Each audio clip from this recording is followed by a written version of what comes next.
তুমি আমার বাড়িতে ঢুকে ভাঙচুর করলে, ক্ষতি করলে, আমি তোমার বাড়িতে গিয়ে তোমার বাড়ির লোকেদের ক্ষতি করিনি, তোমাকে ধরে কষিয়ে 3-4টা দিয়েছি, দিয়ে বাড়ি চলে। That is operation Sindoor in short. Pakistan আমাদের 5টা বিমান ফেলে দেওয়ার যে গল্পটা বলেছে, আগামী দিনে ওদের ওখানে বাটুল দি গ্রেটের গল্প আছে কিনা জানি না, নাহলে মুনির দি গ্রেটের গল্পেতে বেরোবে। উত্তরপ্রদেশের জিডিপির থেকেও কম যেই দেশের জিডিপি, সেই পাকিস্তান ভারতকে মেরে উড়িয়ে দেবে, আর আমাদের সেটা বসে বসে দেখতে হবে। তুমি কোনোদিন ভাবতে পারছো তোমার আর্মি চিফ তোমার দেশের সরকার ফেলার জন্য ষড়যন্ত্র করে যাচ্ছে সারাদিন ধরে? এটা একটা সিরিয়াস দেশ, একটা রাষ্ট্র চলছে এভাবে দিনের পর দিন। এরা বলছে নিউক্লিয়ার ওয়েপন মারবো। ভাই জয়নগরের মোয়া নাকি শীতকাল হচ্ছে চলে গেল। প্রথমবার ডিপ্লোমেসির জগতে স্ট্যান্ড আপ কমেডির আবির্ভাব ঘটিয়েছে পাকিস্তান।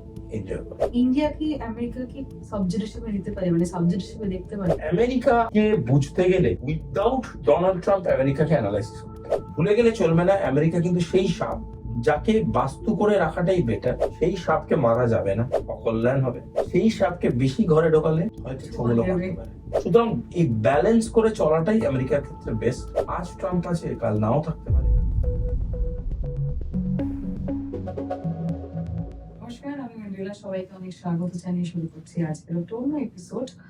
আপনারা দেখেছেন আমার এপিসোডে অনেক মানুষজন এসেছে, অনেক রকম সেগমেন্টের লোকজন এসেছে। আজকের আমার সাথে যিনি রয়েছেন তিনি ন্যাশনাল সিকিউরিটি এবং ইন্টারন্যাশনাল অ্যাফেয়ার্স এর স্ট্র্যাটেজিক এক্সপার্ট শুভাশিস ব্যানার্জি রয়েছে। শুভাশিস দা আমার পডকাস্টে এসেছে, কেমন আছো?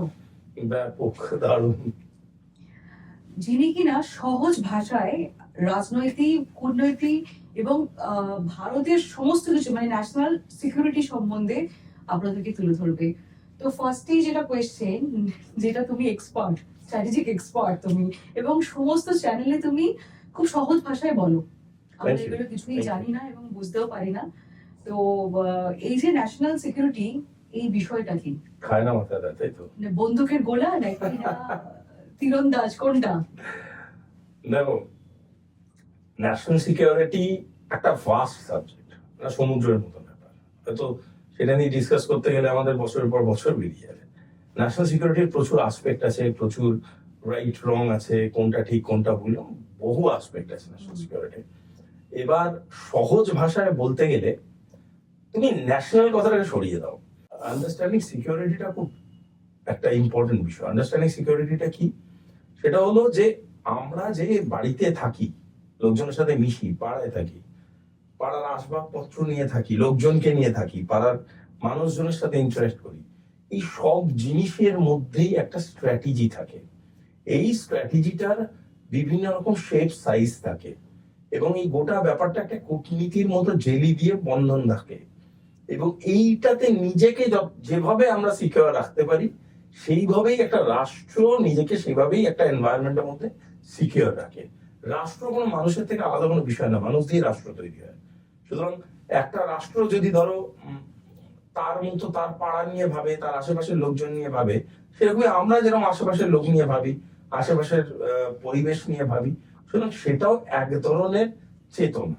এই চেতনাটাকে যে জেলি দিয়ে আটকে রাখা হয় সেটাকে বলা হয় ডিপ্লোমেসি বা কূটনীতি। এবং এই সিকিউর থাকার যে এন্টায়ার প্রসেসটা, সেটা যখন রাষ্ট্রীয় পরিকাঠামোর আন্ডারে বিশ্লেষণ করা হয়, সেটা রাষ্ট্রীয় ও জাতীয় সুরক্ষার আন্ডারে পড়ে, এবং সেটাই national security. Climate change and cultural diplomacy, এটা এতটা ইম্পর্টেন্ট কেন? সহজ ভাষায় বলো। দেখো, আমি তোমাকে একটা সহজ উদাহরণ দিয়ে বলছি। রাষ্ট্র, আবারও বলছি, খুব নিচে নেমে আসতে হবে, গ্রাউন্ডে নেমে আসতে হবে, তাহলে বুঝতে খুব সুবিধা হবে। ধরো সুন্দরবনে বন্যা হয়, বন্যা কবল পরিস্থিতি হলে ক্যানিং, সুন্দরবন, এইসব এলাকাগুলো ভেসে যায়। এই যে বন্যাটা হয়, এটা কিন্তু ম্যানমেড নয়। আবার এই বন্যাটার একটা ন্যারেটিভ চালানো যায় যে এটা ম্যানমেড, সরকার কিছু করছে না, তাই এত সংসার, এত মানুষ, এত লোকের জীবন চলে যাচ্ছে। এইভাবে একটা ক্লাইমেট চেঞ্জকে ব্যবহার করে একটা গভর্নমেন্টকে ভীষণ রকম ভাবে ডিস্টেবিলাইজ করে দেওয়া যায়। এই প্রসেসটাও কিন্তু ন্যাশনাল সিকিউরিটির একটা অত্যন্ত গুরুত্বপূর্ণ স্ট্র্যাটেজিক স্টান্স। কেন? ধরো সুন্দরবনে একটা বন্যা হলো, হওয়া উচিত নয়, আমরা কেউই চাই না। সুন্দরবনে একটা বন্যা হলো, বহু মানুষ সেখানে ডুবে গেল, তাদের সংসার ডুবে গেল, তাদের সেই নানান রকম যত্ন করে আয়োজিত পয়সা, অর্জিত পয়সা, সেটাও বেরিয়ে গেল। তখন তারা কার উপর ডিপেন্ড হয়? গভর্নমেন্টের উপরে। কিন্তু তখন তারা গভর্নমেন্টের উপরে অ্যাজিটেটেড হয়, যেটা স্বাভাবিক। আমরা সবাই ভাবি যে আমাদের সরকার দেখেনি, তাই জন্য আজকে আমাদের বাড়িঘর দর ভেঙে বেরিয়ে যাচ্ছে। সেই অ্যাজিটেশনটাকে কাজে লাগানোর জন্য কারা বসে আছে? যারা আমাদের শত্রু রাষ্ট্র, তাদের এজেন্সিরা বসে আছে। তারা তখন কি করে? তারা সেই জিনিসটা সুযোগ নিয়েই কানের কাছে গিয়ে বলে, দেখলে তোমার বিপদের দিনে তোমার সরকার তোমায় দেখলো না, খারাপ কাজ করলো। এইবার কি তৈরি করলো? এই অ্যাজিটেশনটাকে ব্যবহার করে একটা ডিস্টেবিলাইজেশন তৈরি করলো, যেটা বিভিন্ন রকমের মানে উদাহরণ হতে পারে। আজকে যদি পাকিস্তানে বন্যা এসে যায়, কেউ জানে না, হঠাৎ করে হয়তো পাকিস্তানে বন্যা এসে গেল কোনো একটা অজানা কারণে, পাকিস্তানের মানুষজন পাকিস্তানের সরকারকে সবার আগে ঠেঙাবে। আমরা তো অনেক পরে ঠেঙাবো, পাকিস্তানের মানুষজনই আগে ঠেঙাতে শুরু করে দেবে। সেটাও এক ধরনের ক্লাইমেট চেঞ্জের কারণেই ঘটছে। এই ক্লাইমেট চেঞ্জ সিকিউরিটির একটা অত্যন্ত ইম্পর্টেন্ট বিষয়। তাই জন্য ন্যাশনাল সিকিউরিটির একদম টপ লেয়ার যে বিষয়গুলোকে নিয়ে আজকের ডেটে বিভিন্ন ওয়ার্ল্ড অর্গানাইজেশন ভাবছে, তার মধ্যে ক্লাইমেট চেঞ্জটা এতটা গুরুত্বপূর্ণ। আর আরেকটা বলেছিলে কালচারাল ডিপ্লোমেসি। একটা জিনিস ভাবো, বহুকাল আগের একটা গল্প শুনে আমরা বড় হয়েছি, আই এম ভেরি শিওর তুমিও হয়েছ। সেটা হচ্ছে রবিশঙ্কর সেনের সেতার প্রচন্ড রকম ভাবে আমেরিকান কালচারকে ইনফ্লুয়েন্স করেছিল। কেন? সেখান থেকে কিন্তু Indian penetration in American culture শুরু হয়েছিল। আমাদের এখানে সেটার বিশ্বাসটাকে আমরা বপন করতে চেয়েছি। বাট আমি যদি তারও একটু আগে পিছিয়ে যাই, যখন একজন ভদ্রলোক আমেরিকায় গিয়ে দাঁড়িয়ে বললো brothers and sisters of America, ওটা শিকাগো প্রথমবার বুঝতে পারলো এবং গোটা আমেরিকা প্রথমবার বুঝতে পারলো যে ভারত যেভাবে সংবোধন করতে জানে, ভারত প্রথমেই সম্পর্ক তৈরি করে। ভারত কিন্তু লেডিস অ্যান্ড জেন্টলম্যান বলেনি, brothers and sisters of America বলেছে। তার মানে কি? এটা সম্পর্ক তৈরি করে, এটা ব্লাড রিলেশনকে আমি ডিসক্রাইব করলাম। This is kind of a cultural attachment. আমি একটা মানুষকে বলছি তুমি আমার পরিবার, বলি না আমাদের বাড়িতে কেউ খাবার দাবার খেতে এলে আমাদের সাথে বসে খান না, কেন বলি? Just to make them feel like a family, আমাদের পরিবারের মতো তুমি। এটা কিন্তু one sort of cultural arrangement. এই কালচারাল অ্যারেঞ্জমেন্টটা হচ্ছে সফট পেনিট্রেশন টেকনিক। এরকম একটা রিসেন্ট একটা ওয়েব সিরিজ বেরিয়েছিল, সেই ওয়েব সিরিজ একটা খুব ছোট্ট ক্লিপ আছে, ইফ ইফ তোমাদের প্রোটোকলে না আটকে আমি বলতে পারি। সেটা হলো মির্জাপুরে, সেখানে কালীন ভাইয়া মকবুলকে বলছে, মকবুল খানা খালো हमारे साथ। তো মকবুল বলছে নেই নেই খাইঙ্গে। তো কালীন ভাইয়া পরবর্তীকালে মুন্নাকে বোঝাচ্ছে যে মকবুলকে অফার করাটা আমার দায়িত্ব ছিল, আর মকবুল খাবে না সেটা আমি জানতাম, তাও আমি অফারটা করেছিলাম। কেন? যাতে ও ফিল করে যে আমাকে তো কালীন ভাইয়া নিজের ফ্যামিলির মতনই মনে করে। কালীন ভাইয়া ওকে কি মনে করে না করে ইটস পরের thing. Cultural diplomacy is that. আমরা একটা কালচারের মধ্যে পেনিট্রেট করে যাব। কিছুদিন আগে দেখতাম একটা জেনারেশনকে, গোটা জেনারেশন, যেন ভারতবর্ষে কোনো মিউজিকই নেই, সবাই বিটিএস শুনছে। বিটিএস তো ব্র্যান্ডটার নাম, আমি যদি বললাম বলি, যেন আমাদের কোনো মিউজিকই নেই। এটা কি ঘটিয়েছিল? কোরিয়ানরা একটা কালচারাল পেনিট্রেশন ঘটিয়ে দিয়েছিল। আমাদের দেশের মানুষের মাইন্ডসেট চেঞ্জ হয়ে যাচ্ছে। আমরা কিন্তু এখন বাড়িতে মালপোয়া খেতে অতটা স্বাচ্ছন্দ্য বোধ করি না। লোককে মালপোয়া দেওয়ার সময় বলি, দেখো আমাদের বাড়িতে কিছু নেই তো একটা মালপোয়া খাও। পিজা থাকলে আমরা কিন্তু একদম বুক চিতিয়ে বলি একটা পিজা আছে, একটা পিজা খান। সে ইটালিয়ান সাবজেক্ট, কিন্তু আমরা সেটাকে দিই কেন?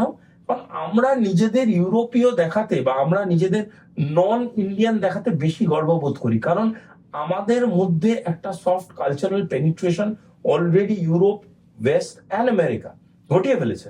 এবং এই যে পেনিট্রেশনটা ঘটিয়েছে, এই পেনিট্রেশনটাকে তোমার হয়তো বাইরে থেকে মনে হতে পারে এটা তো one kind of cultural penetration, is true, but এটা ন্যাশনাল সিকিউরিটির পার্ট কি করে হচ্ছে? আস্তে আস্তে এই পেনিট্রেশনটা যাদের মাথায় ঢুকিয়েছে, তাদেরকে ট্রিগারে ফর্ম করাটা খুব ইজি, তাদেরকে বোঝানোটা খুব ইজি যে তোমাদের দেশের মানুষ, তোমাদের দেশের গভর্নমেন্ট, ইলেক্টেড গভর্নমেন্ট বিভিন্ন রকম ভাবে ষড়যন্ত্র করছে ভোটে জেতার জন্য তোমাদেরকে মৃত্যুবরণ করানোর। তোমাদের দেশের গভর্নমেন্ট, তোমাদের দেশের নিজের গভর্নমেন্ট তোমাদের গাড়িতে বোম প্ল্যান্ট করে। তোমাদের দেশের গভর্নমেন্ট তোমাদের লাশের উপরে হেঁটে গিয়ে তাদের নিজের রাজনৈতিক পরিকল্পনা চরিতার্থ করে। এই যে কনসেপ্টটা ঢোকাচ্ছে কোথা থেকে? তাদের অ্যাটাচমেন্ট ফ্রম দি কান্ট্রি কমিয়ে দিচ্ছে। আমি খুব সহজ একটা এক্সাম্পল দিচ্ছি, মানে আমি এখানে কোনো মানে কি বলবো, একটা ধর্মীয় ন্যারেটিভকে জাস্টিফাই করতে বসে নেই। আমরা দেখেছি আমাদের এখানে বহু মানুষ তার ধর্মীয় কালচারটা লোকের সামনে পালন করতে একটু দ্বিধাগ্রস্ত হয়। কেন হয়? কারণ তারা মনে করে ইট ইজ নট দ্যাট কুল। অথচ অথচ সেই লোকটাই খুব নিষ্ঠা নিয়ে দেখবে অন্য ওয়েস্টার্ন কালচারগুলোকে খুব নিষ্ঠা নিয়ে পালন করে। অ্যাটলিস্ট মানে মনে হয় যেন তাদের সাথে একদম মানে লর্ড মাউন্ট ব্যাটেনের ফ্যামিলির একদম প্রচন্ড একটা ব্যাপার ছিল। মানে মাউন্ট ব্যাটেন কাকু বলে ডাকতো, এরকম টাইপের একটা ব্যাপার। সেইটা কেন করে? Because that brand is sold. এইটাকে বলা হয় কালচারাল অসমোসিস, যেটা যদি নেগেটিভ সাইডে চলে যায় তুমি কিন্তু তোমার সামাজিক অবস্থানটাকে ডাইভার্ট করছো। এটা অনেক বড় একটা যুদ্ধ। এই যুদ্ধটা কিন্তু গুলি গালা বন্দুক দিয়ে লড়াই করা হবে না। এই যুদ্ধটাকে লড়াটা খুব কঠিন। এটা কোনো ইন্টেলিজেন্স অর্গানাইজেশন একা বা কোনো আর্মি, কোনো নেভি, কোনো এয়ারফোর্স লড়তে পারবে না। সাধারণ মানুষকে সচেতন হতে হবে, নিজেদের কালচারটাকে বাঁচাতে হবে, নিজেদের রাষ্ট্রীয় অবস্থানটাকে বাঁচাতে হবে। না হলে কিন্তু এই ওয়েস্টার্নাইজেশন অফ ইন্ডিয়াটা কিন্তু কোনো মানে হট করে আসা ব্যাপার না। Is a very very intentionally placed narrative, এবং সেইটাকে ইমপ্লান্ট করেই ভারতবর্ষের ভিতরকার যে জেলিটা আছে সেটাকে নষ্ট করার চেষ্টা করছে। তো এইগুলো কারা করছে? কারা করছিলেন ডেফিনিটিভ উত্তর দেওয়াটা খুব বাচ্চাপনা হয়ে যাবে আমার পক্ষে। কিছুটা ইন্ডিকেশন আছে, কিছু ডিপ স্টেট কাজ করছে, কিছু ওয়েস্টার্ন গভর্নমেন্টস কাজ করছে, কিছু মাল্টি লেয়ার্ড এজেন্সিস কাজ করছে, কিছু ইনভেস্টার্স কাজ করছে, কর্পোরেটস কাজ করছে। বিকজ ইন্ডিয়াকে যত লুজ করে দেওয়া যায় তত এশিয়ান স্টেবিলিটি লুজ হবে। যত এশিয়ান স্টেবিলিটি লুজ হবে তত গ্লোবাল শিফটটা, যেটা ওয়েস্ট থেকে এখন কিছুটা হলেও pro India, pro Asia, pro China হওয়ার চেষ্টা হচ্ছে, সেটাকে আটকে দেওয়া যাবে। এবং সেইটাকে আটকে দিলে যেমন আমাদের লাগামটা এতদিন ওয়েস্ট বা সোকল ডিপ স্টেট অফ ওয়েস্টের হাতে ছিল, সেই জায়গাটা হ্যাম্পার হবে না। এই কনসেপ্টটাকে ক্রিয়েট করার জন্য, এইটাকে বাস্তবায়িত করার জন্য রাদার এই ধরনের স্টেপ নেওয়া হয়, এই ধরনের স্টেপ নেওয়া হচ্ছে। ব্রিক্স ইন্ডিয়া প্রেসিডেন্সি 2026 হতে চলেছে। আমেরিকা একটু হলেও আর কি আনকমফোর্টেবল, যথেষ্ট আনকমফোর্টেবল, একটু আবার কি, যথেষ্ট আনকমফোর্টেবল। তো এই দিকটা তুমি কি বলবে? দেখো, ব্রিক্স এমন একটা অর্গানাইজেশন। ট্রিক্সটা কি? ব্রিক্সের ট্রিক্সটা কি? অ্যাকচুয়ালি ব্রিক্সের ট্রিক্সটা আমার যতদূর মনে হয়, ব্রিক্স তার সব তাস এখনো দেখায়নি। যতগুলো তাস দেখিয়েছে ততগুলো তাস ডোনাল্ড ট্রাম্পের ঘাম ঝরানোর জন্য যথেষ্ট। ব্রিক্স আগামী দিনে আরো বড় একটা আকার নিতে পারে, এটা ডোনাল্ড ট্রাম্প অলরেডি বুঝে গেছে। কিরম ধরনের আকার? যারা যারা আজকে ব্রিক্সের সাথে যুক্ত হয়েছে, আমি আমি মাদার রাষ্ট্রগুলোকে বাদই দিলাম। মানে মাদার রাষ্ট্রগুলো কারা? Brazil, Russia, India, China, south Africa, বাদই দিলাম। বাকি যারা জুড়ছে ব্রিক্সের সাথে, তারা তো নিজেরা এক একটা নিজের জায়গায় এন্টিটি, বড় সড়ো এক একটা পাওয়ার। এই যে যারা এর মাদার অর্গানাইজেশনের সাথে যুক্ত, এই যে ধরো আমি 3টে দেশকে বাছাই করে নিচ্ছি বা জাস্টিফাই করছি এই 5টা দেশকে। ব্রাজিল আজকের ডেটে দাঁড়িয়ে পৃথিবীতে গ্রিন রিসোর্সে ব্রাজিলের কম্পিটিশনে কিছু হতে পারে? অ্যামাজন ফরেস্ট, কিছু হতে পারে এনভায়রনমেন্টাল রিসোর্সে ব্রাজিলের কম্পিটিশন। তার মানে green resource, natural resource, Brazil is huge, তাই না? দেন আসছে রাশিয়া। রাশিয়া ইজ নামই কাফি হ্যাঁ, ঠিক আছে? কি নেই, গোটা পৃথিবীটাকে টস করছে। জাস্ট ইউএসএসআর ভেঙে সব থেকে বড় খণ্ড, সেই খণ্ডটা গোটা পৃথিবীটাকে আজকের ডেটে টস করছে। থিঙ্ক অ্যাবাউট আ সিনারিও, যদি আমি কাল্পনিক যদিও, যদি পরবর্তীকালে একটা ইউএসএসআর 2.0 তৈরি হয়, কি হবে? তারপরে আসছে আমি আই সারে জাহাঁ সে আচ্ছা হিন্দুস্তান আমার। তারপরে আসছে China, brilliant power, matured power, brilliant diplomacy, brilliant army, brilliant navy, brilliant business tactics, business strategy, জানে কিভাবে ব্যবসা করতে হয়, জানে কোন কোন মার্কেটে কি খেলা খেলতে হয়, জানে কোথায় কি পদার্থ তৈরি করতে হয়, কোথায় কি মাল কোথায় বেচতে হয়। নিজের সব থেকে বড় অস্ত্র, নিজের পপুলেশনকে কিভাবে ব্যবহার করতে হয়, সেটা যদি কোনো রাষ্ট্র জানে, that is China. And I am really, really respectful when I say that. তারপর আসছি south Africa, what a country. Energy, resource, mind blowing man. একের পর এক দেশ এরা জুড়ছে কেন? এটা এটা বোঝাটা খুব দরকার। কেন ব্রিক্সে জুড়ছে? কারণটা হলো এরা এতদিন ধরে একটা সেন্স অফ সাবঅর্ডিনেশন পেত, অ্যাজ ইফ আমেরিকা আছে। আচ্ছা, আমি একটু তাই এরা আছে। কাটছি, এই ব্রিক্স ব্যাপারটা যদি একটু বলো, BRICS এই ব্যাপারটা যদি বলো। বলে দিচ্ছি। মানে ব্রিক্স ব্যাপারটা হচ্ছে এরকম, ব্রিক্স হচ্ছে একটা ওয়ার্ল্ড অর্গানাইজেশন, যে ওয়ার্ল্ড অর্গানাইজেশনটা economy, security, trade, culture, you name anything, BRICS is going to work on it as a with the sense of collaboration, cooperation and communication. ঠিক আছে, C3। এতদিন ধরে যেটা আমেরিকা চালিয়েছিল গোটা পৃথিবীর বুকে, সেই জিনিসটা হচ্ছে মোর লাইক এ সাবঅর্ডিনেশন। দুটো লাইন, আমাকে এক কাপ কফি দে তো প্লিজ, আমাকে এক কাপ কফি দেবে। দু ক্ষেত্রেই আমি কফি খাচ্ছি, কিন্তু আমার একটা কফি আনা তো। এই জিনিসটা এতদিন ধরে বিশ্ব সহ্য করেছে, আর সহ্য করবে না। এখন এই প্লিজ বলাটা প্রয়োজনীয়। প্লিজ এক কাপ কফি দিবি, খুব ধুকে আছি, একটা কফি খাবো। এই sense of collaboration, cooperation, I am demanding what, please একটা কোঅপারেট করো, এক কাপ কফি দাও। কোঅপারেট করতে বলছি, কমিউনিকেট করছি। আমি না আজকে ভালো নেই, আমার গাড়িটা একটু ড্রাইভ করে দিবি রে প্লিজ, ইন সামথিং ডিফারেন্স। আমি বলছি আমার গাড়িটা ড্রাইভ করতো, অ্যাটিটিউড নিয়ে। वही जॉर्ज बुश का जमाना गया, बिल क्लिंटन का जमाना गया। Polite talk, collaboration, sense of collaboration, communication, world স্টেবিলিটির ভাষাটাই বদলে যাচ্ছে।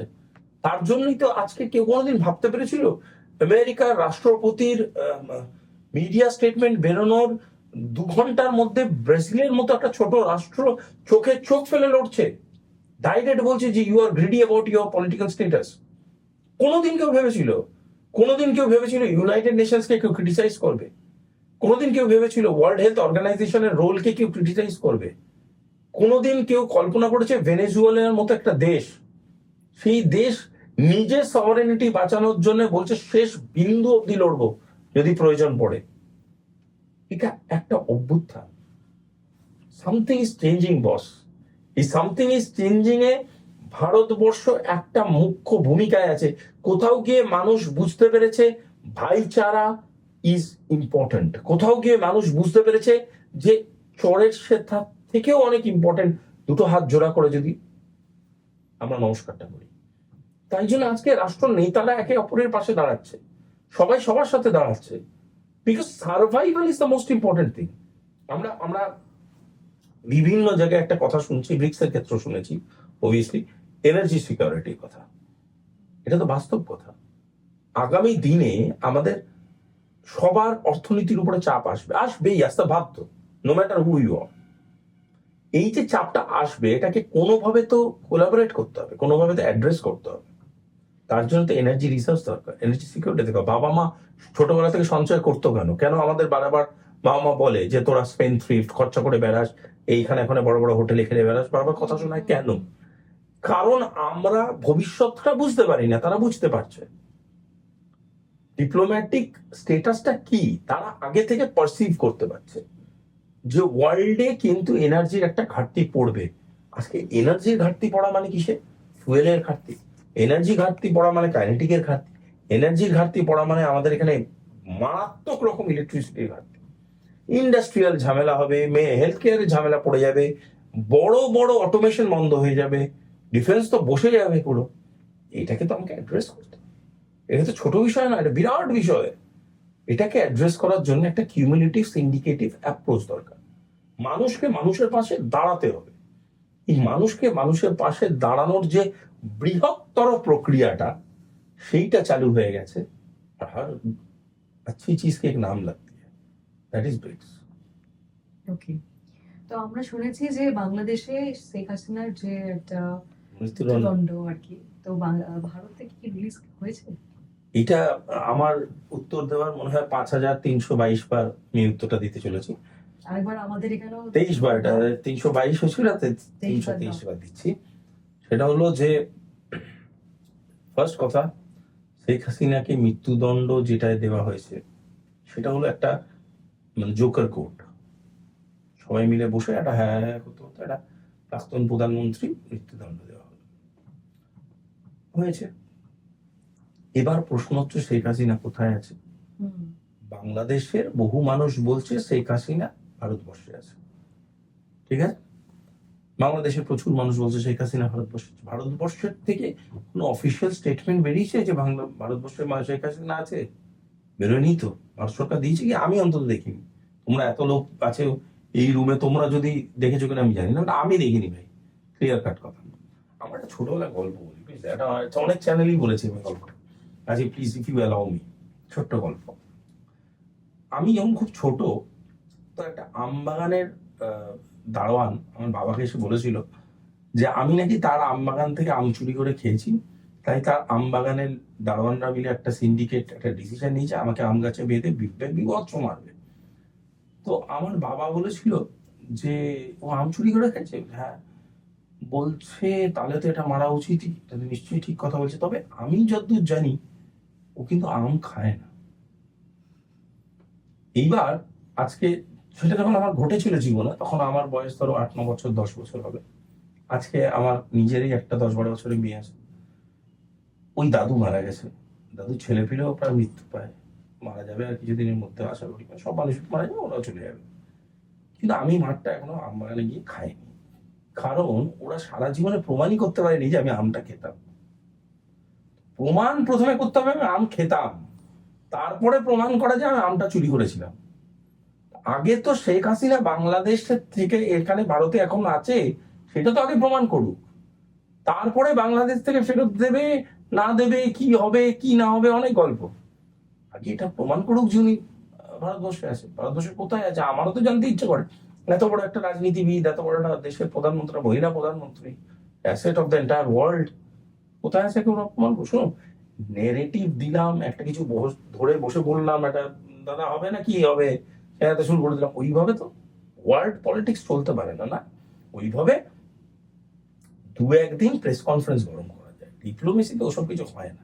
ডিপ্লোমেসির লোকরা প্রচন্ড ঠান্ডা মাথার লোক হয়, বরফ মাথা যাকে বলে একদম। তো ডিপ্লোমেসি জানে কিভাবে এই ধরনের ননসেন্সকে হ্যান্ডেল করতে হয়। আগে প্রমাণ করুক আমি আম খেতাম, তারপরে না হয় দেখে আম গাছে বাঁধবে না কোন জাম গাছে বাঁধবে। আচ্ছা, অপারেশন সিন্দুর আমরা দেখেছি, সেখানে কি ভারত কি সত্যি উইনার হয়েছিল নাকি না? যা পাঁচখানা যে আমাদের যে যেটা ঘটনাটা ঘটেছে, যুদ্ধ যেটা আর কি, পাঁচখানা বিমান ভাঙার যে গল্প, সেটা নিয়ে যদি একটু বলো। আমার প্রশ্নতেই তো উত্তর, বিমান ভাঙার গল্প, গল্প কোনো কিছু মানে এখানেই তো উত্তর হয়ে গেল। আবার আমার তো উত্তর দেওয়ার কিছু নেই। দেখো, পেহেলগামে যেই ঘটনাটা ঘটেছে, এটা তো নারকীয় ঘটনা। একটা সাধারণ মানুষকে টেররিস্টদের দিয়ে মারানো হয়েছে। ভারতবর্ষ অপারেশন সিন্দুরের মাধ্যমে রিটালিয়েট করেছে, ঠিক আছে? তুমি আমার বাড়িতে ঢুকে ভাঙচুর করলে, ক্ষতি করলে, আমি তোমার বাড়িতে গিয়ে তোমার বাড়ির লোকেদের ক্ষতি করিনি, তোমাকে ধরে কষিয়ে 3-4টা দিয়েছি, দিয়ে বাড়ি চলে এসেছি। That is operation Sindoor in short. এবার পয়েন্টটা হচ্ছে যে কে জিতলো কে হারলো। দেখো, পাকিস্তান আমাদের 5টা বিমান ফেলে দেওয়ার যে গল্পটা বলেছে, আগামী দিনে ওদের ওখানে বাটুল দি গ্রেটের গল্প আছে কিনা জানি না, নাহলে মুনির দি গ্রেটের গল্পেতে বেরোবে। ছোটবেলায় আজকে যারা জন্মেছে তারা যখন বড় হবে, আর একটু বড় হবে, কমিক্সের বইতে পাবে ওদের বিরাট ফিল্ড মার্শাল মুনির 5টা এরকম করে নামিয়ে দিচ্ছে ফ্লাইট। কারণ এগুলো তো কমিক্সের গল্প, এই গল্পগুলো তো ওরা বলে ভোট আদায় করে। এবার পয়েন্টটা হচ্ছে রিয়ালিটিটা কি। রিয়ালিটি হচ্ছে ভাই, 5টা প্লেন তো মৌরির দানা নয় যে আমি নিলাম টক করে মুখে দিলাম, খেয়ে নিলাম। 5টা প্লেন মানে 5টা যুদ্ধ বিমান, 5টা হোক, 6টা হোক, 7টা হোক, 8টা হোক, বিভিন্ন স্টেটমেন্টে তো বিভিন্ন নাম্বার বলছে, ঢপ মারলে তো মনে থাকে না। রাজনীতিতে একটা বিখ্যাত লাইন আছে, মিথ্যে কথা বলে যে মনে রাখতে পারে সেই বড় রাজনীতিবিদ। এখানে বহু রাজনীতিবিদ আছে যারা মিথ্যে কথা মনে রাখতে পারে না। একজন বলছে 5টা বিমান, একজন বলছে 6টা বিমান, একজন 7টা বিমান। তো এক্স্যাক্টলি আগে ঠিক করুন এক্স্যাক্ট কটা বিমান ফেলেছে। আমি ধরে নিলাম তর্কের খাতিরে তো ওনারা 5.5টা বিমান ফেলেছেন। ওটা 5.5টা বিমান, মানে এটা কোনো মানে চ্যাংড়ামো নয়, বিমান 5.5টা যুদ্ধ বিমান কোথায় ফেলেছে? পাকিস্তানে ফেলেছে এই ভারতের মাটিতে ফেলেছে, আফগানিস্তানের মাটিতে ফেলেছে, না কঙ্গোর মাটিতে ফেলেছে, কোথাও তো এটা ফেলেছে। আকাশেও যদি আমি ধরে নিলাম কাউকে দিয়ে এটা গিলিয়ে ফেলেছে, কোনো একটা প্ল্যানেটকে দিয়ে, বলা যায় না, মানে যা কিছু দাবি করতে পারে। তো ধ্বংসাবশেষটা কোথায়? মানুষকে পুড়িয়ে দিল তো পিণ্ডটা বেরোবে, ধ্বংসাবশেষ কোথায়? 5টা যুদ্ধ বিমানের কোনো ছবি নেই ধ্বংস হয়ে যাওয়ার পরে। তার মানে ধরে নিতে হবে মুনিরের বাকি গল্পগুলোর মতনই এটা একটা গল্প। এবার তুমি আমাকে জিজ্ঞেস করতে পারো যে এই গল্পটা কেন ওরা ফাঁসছে। দেখো, মূর্খ যারা হয় না, যে দেশের অডিয়েন্স কারা, পাকিস্তানের 80% জনতা পড়াশুনো করে না, তাদের কাছে স্পেস সায়েন্স যা, তাদের কাছে মানে স্পেস থিওরিও তাই। এই লোকগুলোকে ঢপবাজি বোঝানোটা সব থেকে সহজ হচ্ছে একটা বড় কিছু একটা কাকতালীয় ঘটনাকে ড্রাফট করে সামনে তুলে দাও এবং কি বোঝাও, এমন কিছু একটা ন্যারেটিভ বোঝাও যাতে ওরা পাগল হয়ে যায়। মানে বাপরে বাপ, মারাত্মক কিছু একটা ভারতকে উড়া দিয়ে আসে। 71-এর পর থেকে তো ন্যারেটিভ তৈরি করার চেষ্টা করেছে, এই তো সেই ন্যারেটিভ। আবার এই ন্যারেটিভটা কাদের বোঝানো হচ্ছে? একটা রাষ্ট্রকে যার 80% লোকজন কিন্তু অশিক্ষিত, বাকি যারা 20% শিক্ষিত আছে তারা সাইলেন্ট, কারণ তারা রিয়েলিটি বোঝে। যারা বিদেশে সেটেলড তারা রিয়েলিটি বুঝে গেছে অলরেডি। আর আমার কথা হলো, পাকিস্তানের মতো একটা মহান দেশে যারা ভারতের 5টা যুদ্ধ বিমানকে এরকম করে নামিয়ে দিয়েছে নিচে, সেই পাকিস্তানের মতো মহান দেশে যুদ্ধ বিমান ওড়ার মতো অবস্থায় আছে তো?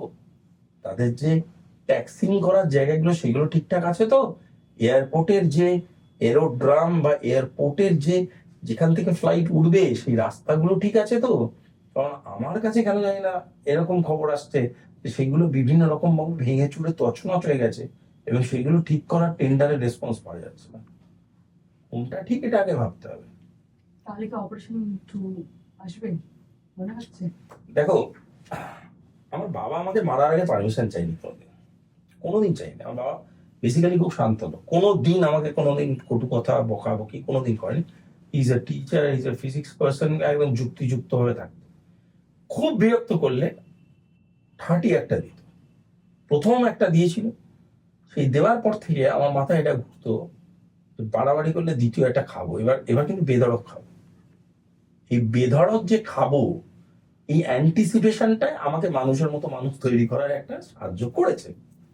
আর আমার বাবা যে কোন ছকে ছিল যে কবে দ্বিতীয়টা ঝেড়ে দেবে আমাকে, সেই ডাউটটা আমার আজও যায়নি। আজও আমি বাবার খুব একটা প্রক্সিমিটির মধ্যে থাকি না, কারণ যদি যাই বেশিটা এগিয়ে গেলাম, বাবা ধাম করে ঝেড়ে দিল, তখন আর আমি ফেরত তো আসার ক্ষমতা আমার নেই। এই কথাটার মাধ্যমে আমি ছেলেকে একটা বার্তা দিতে চাইছি, শুধরে যা, মানে এবার যা খাবি আর উঠে দাঁড়াতে পারবি না। অল ফ্রন্ট মারবে এবং all front, all direction, all status, price, services দিয়ে মারা হবে। এবং এর পরে তোমার আমার যদি কোনোদিন পরবর্তীকালে কোনো সেকেন্ড পডকাস্ট হয়, সেখানে তুমি পাকিস্তান বলতে পারবে না অপারেশন 2 হয়ে গেলে, এইটুকুনি সিন্দুর 2 হয়ে গেলে, এইটুকুনি আমি তোমাকে কথা দিলাম। এবং সেদিনকে তোমাকে পাকিস্তানকে বলতে হবে as the state of Punjab, Khyber Pakhtunkhwa, Balochistan এবং সিন্ধ ভাগ করে দেবে ভারত। এমন মারবে, এখান থেকে নেভি মারবে, উপর থেকে এয়ারফোর্স মারবে, সৈন্যবাহিনী তো মারবেই, এবং আরো মারবে পাকিস্তানের সাধারণ জনগণ, পাকিস্তানের গভর্নমেন্টকে। এটা আমি ভবিষ্যৎবাণী করে দিলাম। অপারেশন সিন্দুর 2 যদি বাস্তবায়িত কোনোদিন হয়, সেই বাস্তবায়নে এটাও আমি ডিরেকশন দিয়ে দিচ্ছি, একা পাকিস্তান মার যাবে না। পাকিস্তানের ওই পিছনে লেজ ধরা যদি কোনো ছোট হনুমান থাকে বা ছোট ইঁদুর থাকে, সেইটাকে সমেত দেবে। সুতরাং শুধরে যাও, আমরা খুব শান্তিপূর্ণ একটা দেশ, শুধরে যাও, রাগিও না। রাগলে কিন্তু এবারে মহাতাণ্ডব দেখবে। কি বড় মাথা, বাংলাদেশ পাকিস্তান নাকি না আমেরিকা? পাকিস্তানের মাথা আছে বলে এরকম কোনো অভিযোগ নেই। তাহলে কি বাংলাদেশ কোনোভাবে তাদেরকে সাহায্য করছে? বাংলাদেশকে কি সাহায্য করে তার ঠিক নেই, বাংলাদেশ আবার পাকিস্তানকে সাহায্য করছে। অদ্ভুত। কিন্তু বিয়ে বাড়ি নিমন্ত্রণ খেয়েছো নিশ্চয়ই অনেকগুলো, কোনোদিন দেখেছো যে মেনু কার্ডে মৌরি লেখা? বাংলাদেশ মৌরি রে বাবা, যে কোনোদিন স্টার্ট করে মুখে দিয়ে চিবিয়ে খেয়ে নেবে। বাংলাদেশকে নিয়ে এত টাইম নষ্টই করো না, কারণ তোমাদের এত ইলেকট্রিসিটি বিল, আছে, এত লাইট, এত ক্যামেরা তোমাদের চলছে, এগুলো তো খরচাপাতি আছে। বাংলাদেশকে নিয়ে এত সময় নষ্ট করো না। বাংলাদেশের মানুষজনই বাংলাদেশকে টেনে সোজা করে দেবে, কোনো ভারত লাগবে না। আমি তোমাকে পরিষ্কার কথা বলছি, এই যারা আজকে বাংলাদেশের স্টেটমেন্ট করছে না, 1 মাস 2 মাস টাইম দাও, তাদের দেখবে তোমরাই ছবি বার করবে মার্কেটে, দৌড়ে দৌড়ে প্লেনে উঠছে পালাবার জন্য। Bangladesh is not a state of affairs, Bangladesh is a state of comedy at this moment. কেউ জানেই না সে কেন কি বলছে, কেউ জানেই না সে কি রিপ্রেজেন্ট করছে। মোহাম্মদ ইউনূস জানে না সে তাকে কোন পলিটিক্যাল পার্টি ব্যাকআপ দিচ্ছে। বাংলাদেশ মাথা টাথা কিছুই না। পাকিস্তানের অবস্থা হচ্ছে দেউলিয়া। পাকিস্তানকে যে পয়সা দিচ্ছে, পাকিস্তান তার টাকায় নাচ্ছে। পাকিস্তান হচ্ছে ভিকিরি, বেসিক্যালি ভিকিরি। পাকিস্তানের জিডিপি আমাদের এখানে যে কোনো স্টেট, তুমি গুজরাট ধরে নাও, ইউপি ধরে নাও, এদের থেকেও কম। This are reality of Pakistan. Pakistan যে একটা খুব সাধারণ কথা, সাধারণত আমি একটা টিভি চ্যানেলে বলার সুযোগ পাই না, তাই আমি তোমার পডকাস্টের মধ্যে দিয়ে বলতে চাই। অনেকেই প্র্যাকটিক্যাল জিনিসগুলো জানে না, আমি তোমায় বলছি। একদিন যুদ্ধ, একদিন ফুল ফ্লেজেড ওয়ার, কত টাকার খরচ হতে পারে একটা রাষ্ট্রের জন্য? একটা আইডিয়া বলো তো, কত টাকা? একটা আইডিয়া বলো, যে কোনো একটা আইডিয়া বলো। আমার কোনো আইডিয়া নেই। কয়েক হাজার কোটি টাকা একদিন। ভারত ভাবছে যে তারা যদি কোনো দেশের সাথে লং টার্ম ওয়ারে যায়, কনসিডারিং রিজার্ভস এন্ড এভরিথিং, 30 দিন 40 দিন ধরে যদি যুদ্ধ চলে, তাহলে আমাদের ইকোনমিক কন্ডিশনটা কি হবে। আর সেই ভারতের একটা স্টেট উত্তরপ্রদেশ, সেই উত্তরপ্রদেশের জিডিপির থেকেও কম যেই দেশের জিডিপি, সেই পাকিস্তান ভারতকে থেকে মেরে উড়িয়ে দেবে, আর আমাদের সেটা বসে বসে দেখতে হবে। গাঁজাখড়ির গল্পের তো একটা লিমিট থাকে ভাই। তো রামসে ব্রাদার্সের থেকেও ভয়ঙ্কর গল্প, কিন্তু মানেই খুঁজে পাচ্ছি না আমি অর্ধেক কথার। সুতরাং এই কথাগুলো শোনো, হাসো।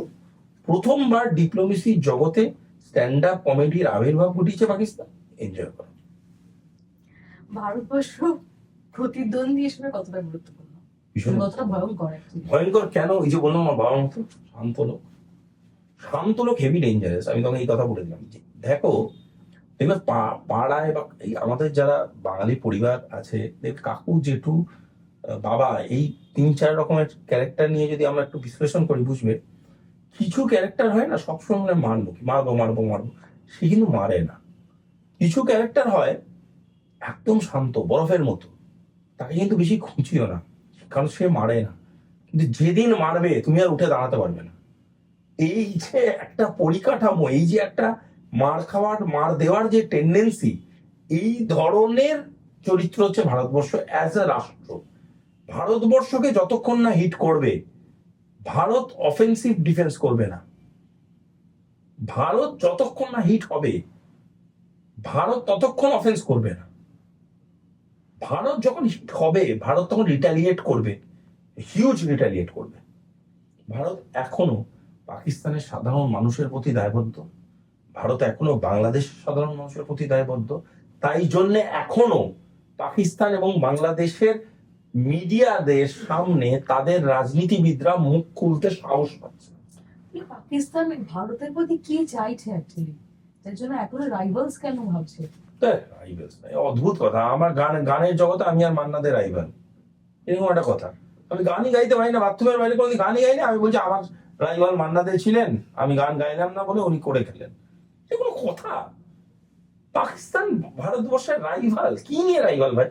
হ্যাঁ, একটা জিনিসে আমরা পিছিয়ে, আমরা টেরারিজমের ইউনিভার্সিটি তৈরি করতে পারি, পিছিয়ে আছি আমরা। আমরা রাইভালও নয়, সেখানে গণ্যই করতে পারবে না আমাদেরকে। আর কিসের রাইভাল? আমাদের টেকনোলজি, টাকা পয়সা, সিকিউরিটি, রিলেশনশিপস, কি পলিটিক্যাল স্টেবিলিটি। পাকিস্তানের শেষ কোন প্রধানমন্ত্রী জেল কাটেনি পাকিস্তান নিজেই বলতে পারবে না। আমাকে এক পাকিস্তান জার্নালিস্ট বলেছিল, আমি এই কথাটা বহু চ্যানেলে বলেছি, এটা একটা বাস্তব কথা।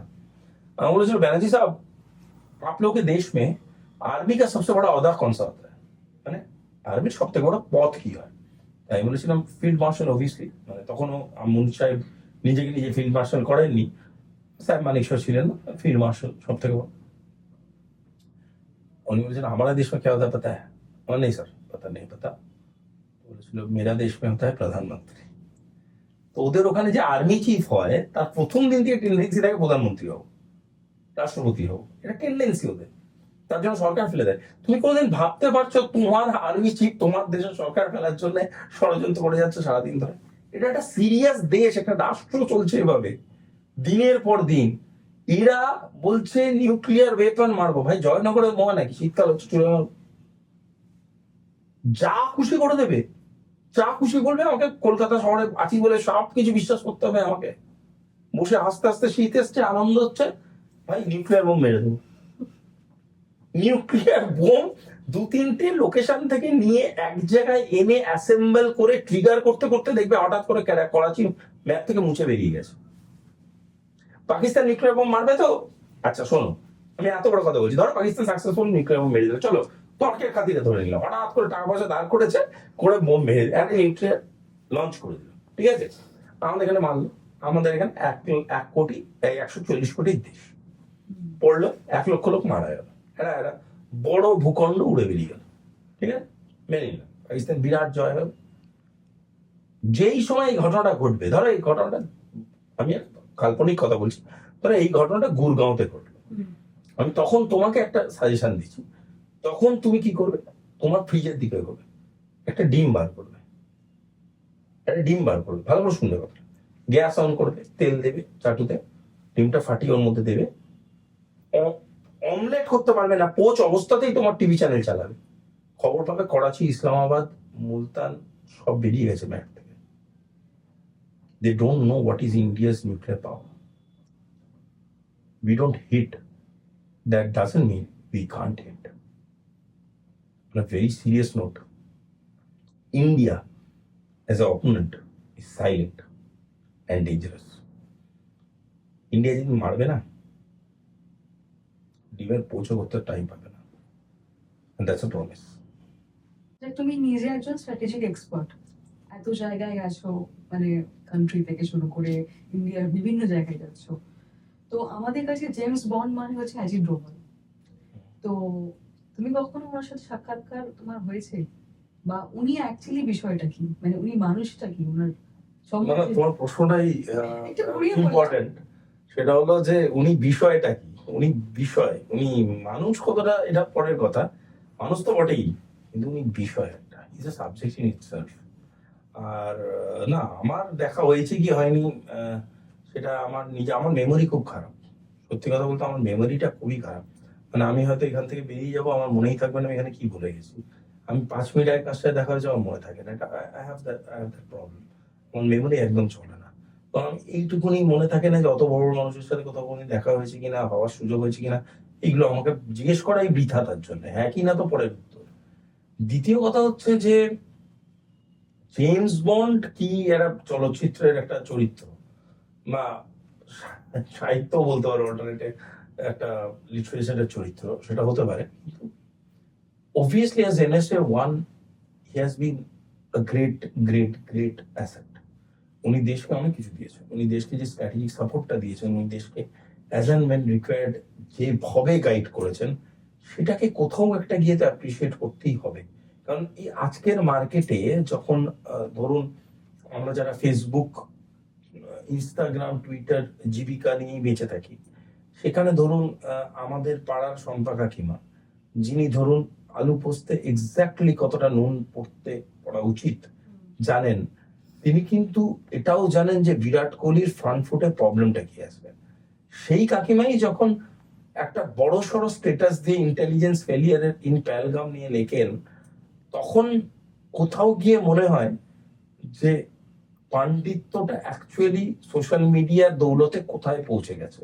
এবার আজকে আমি শম্পা কাকিমার এক্সাম্পল দিলাম, সেখানে কুণাল কাকু হতে পারে, বিকাশ কাকু হতে পারে, অনেক কাকু হতে পারে, নাম মানে don't go after the names, I mean বাঙালির নাম একই টাইপের সব, সুভাষিস কাকু হতে পারে, সব কাকুরা বলে এরকম। কিন্তু পয়েন্টটা বুঝতে হবে, যারা বলে তারা ইন্টেলিজেন্স ফেলিয়ার নিয়ে যারা লেখে, তারা লিখে পালিয়ে যায়, পরের দিন কি স্ট্যাটাস নিয়ে, পরের দিন তো হরিকীর্তন নিয়ে স্ট্যাটাস দিল, কিছু যায় আসে না। কিন্তু অ্যাকচুয়ালি সেই যে বহন করতে হয় ভারটা, কাদের উপর দিয়ে যায়? এনএসএ কাদের উপর দিয়ে যায়? আমাদের দেশের গোটা রাষ্ট্রীয় পরিকাঠামোর কাদের উপর দিয়ে যায়? বহু মানুষ রাত্রে ঘুম না ঘুমিয়ে তখন গোটা ড্রাফটিং এর সাথে যুক্ত হয়ে পড়ে। এই যে লোকগুলো, এটা তো কোথাও ফেসবুকে গিয়ে বলতে পারে না। না, জানেন তো কালকে যে অপারেশন সিন্দুরটা হলো, ওখানে আমি এই কাজ করেছি, কিন্তু তাদেরকে দেখতে হয় এই আলু পোস্ত plus Virat Kohli plus national সিকিউরিটির যে একটা দুরন্ত মিশ্রণ ঘটে ফেসবুক এবং ইনস্টাগ্রামের দৌলতে, সেটা তাদের দেখতে হয়। এই মানুষগুলো কার মুখ দেখে কাজটা করে? এমন কিছু বস, এমন কিছু কমান্ডিং অফিসারের মুখ দেখে কাজটা করে যারা ফাদার ফিগার্স, যারা বাপ অফ দ্য সাবজেক্ট। সেরকমই ন্যাশনাল সিকিউরিটি অ্যাডভাইজারি তো একটা বড়, মানে কি বলবো, একটা বড় সমুদ্র, একটা একটা it's kind of a strategic art. এর যদি কোনো ইমিডিয়েট মাস্টার্স এর কথা বলেন in present life, that is such door, no doubt about that. এবার আমি জেমস বন্ড এই কথাগুলোতে আমার একটু অ্যালার্জি আছে, বাট আমার কাছে জিনিসটা খুব simple. He knows his job. এই কথাটা যেটা বললাম না, এই কথাটা বুকে হাত দিয়ে আমরা যদি সবাই, ঘরে যে এত লোক বসে আছি আমরা সবাই যদি ভাবি, সবাই দেখবো কোথাও না কোথাও গিয়ে একটা এই কথাটার উত্তর দিতেই আমরা দুবার ভাববো যে do we know hour job? আমাদের কাজটা কি আমরা জানি ঠিক করে? আমার বিশ্বাস উনি ওনার কাজটা সঠিক এবং পারফেক্ট জানেন, উনি জানেন বলেই আজকে আমি আপনি নিশ্চিন্তে বসে এখানে পডকাস্ট করতে পারছি। তো আমাদের ভয় নেই যে আমাদের এই বিল্ডিং এর নিচে কোথাও কেউ আরডিএক্স লাগিয়ে রেখেছে কিনা, আমাদের ভয় নেই কোনো গান আমাদের দিকে পয়েন্ট করে আছে কিনা, because people like him, heads like him, brains like him stand by us. China কি সত্যি ভারতের বন্ধু? পুরো গোটা পরিকাঠামোতে আন্তর্জাতিক সম্পর্কে বন্ধু এবং শত্রুর কোনো কনসেপ্ট নেই, অ্যালাইনমেন্ট অ্যান্ড নন অ্যালাইনমেন্ট। আমি খুব সহজ ভাষায় বলছি, আন্তর্জাতিক সম্পর্ক কিংবা কূটনীতি অ্যাকচুয়ালি হচ্ছে ধান্দাবাজদের সাবজেক্ট, কোনো ভালো লোকের সাবজেক্ট নেয় না।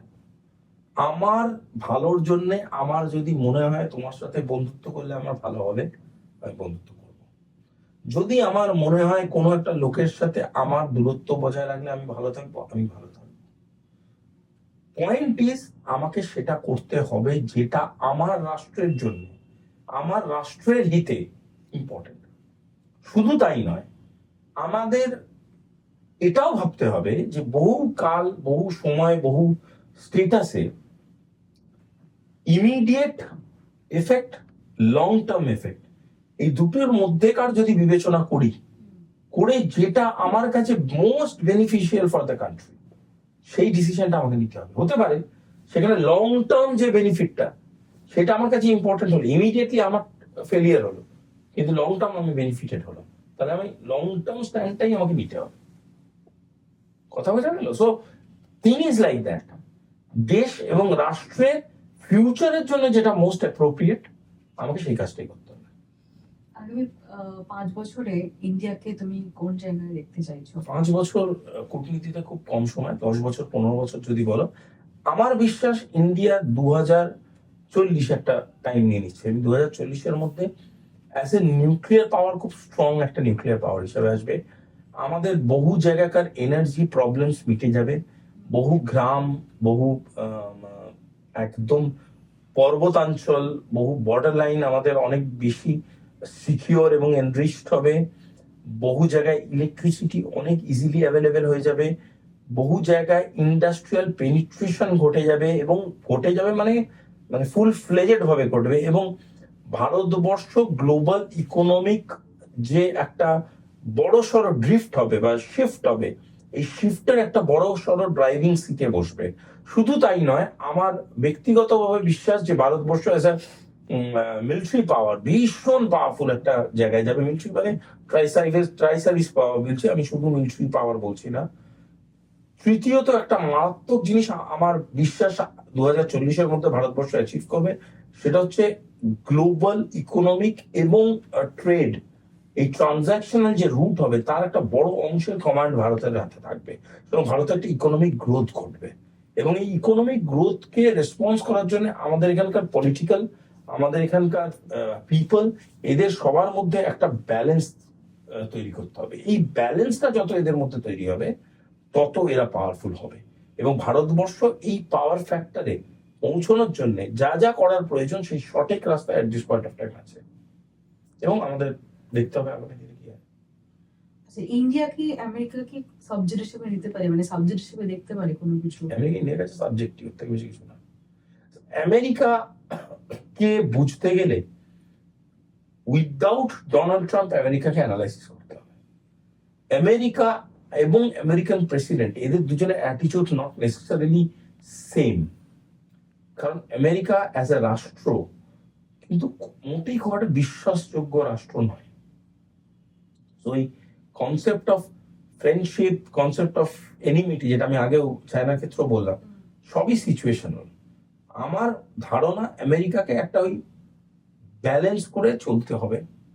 স্টেবিলিটি আনার চেষ্টা করলে ভুল হবে আমেরিকার সাথে, ভুলে গেলে চলবে না। আমেরিকা কিন্তু সেই সাপ যাকে বাস্তু করে রাখাটাই বেটার, সেই সাপকে মারা যাবে না, অকল্যাণ হবে। সেই সাপকে বেশি ঘরে ঢোকালে হয়তো ছোবলও মারতে পারে। সুতরাং এই ব্যালেন্স করে চলাটাই আমেরিকার ক্ষেত্রে বেস্ট।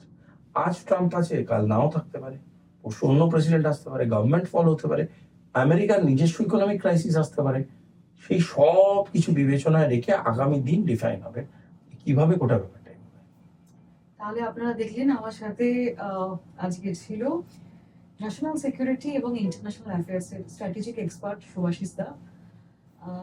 একটু যদি পডকাস্টে বলো, যদি কেমন লাগলো অডিয়েন্স? খুব ভালো লাগলো, খুব ভালো লাগলো। আমি যেরকম দেখেছি, আমি অ্যাকচুয়ালি পডকাস্ট খুবই আমি ফার্স্ট যখন শুরু করেছিলাম তখন সত্যি একটু ভয়ই পাচ্ছিলাম, কারণ এই সাবজেক্টটা আমার নলেজের মধ্যে নয়, একটু অন্য ডিফারেন্ট। তো এইটা একটু খুবই জড়সড় নিয়ে বসেছিলাম, জিজ্ঞেস করছিলাম যে এটা কি হবে না হবে। সেই ভয়টা কাটিয়ে দিয়েছে, অনেক বিষয় সম্বন্ধে জেনেছি, অনেক কিছু অজানা তথ্য যেটা আপনাদের কাছে আমরা তুলে ধরবো। থ্যাংক ইউ, তুমি বলো এবার। Thank you. না না, সিরিয়াসলি মানে আই এম অবলাইজড যে আমাকে ডাকলে তোমরা। আমি যতটুকুনি অল্প আধটু যা জানি শেয়ার করতে পারলাম, হোপফুলি সেটা তোমাদের আমি প্রিভিলেজড, আমি গ্ল্যাড অলসো যে তুমি এসেছো আমার পডকাস্টে। সেটা তোমাদের লোকজন যদি শুনে ভালোবাসে আর একটু সাবস্ক্রাইব, আর বেশি সাবস্ক্রাইব করে তোমাদের চ্যানেল দেখে, আই উইল বি অবলাইজড। কিন্তু তোমাদের সাথে এই কাজ করে এত ভালো টিম দেখে I am very much impressed. আমার খুব ভালো লেগেছে, এবং সব থেকে ভালো লেগেছে একটাই কথা, আবার শেষ করছি একটা লাইন দিয়ে। তাবিয়াত, নিয়াত, এই দুটো জিনিস খুব ইম্পর্টেন্ট। দুটো জিনিস তোমাদের মধ্যে আছে। তাবিয়াত, নিয়াতের সাথে আরেকটা জিনিস আমি জুড়ে দিচ্ছি, ফিতরাত।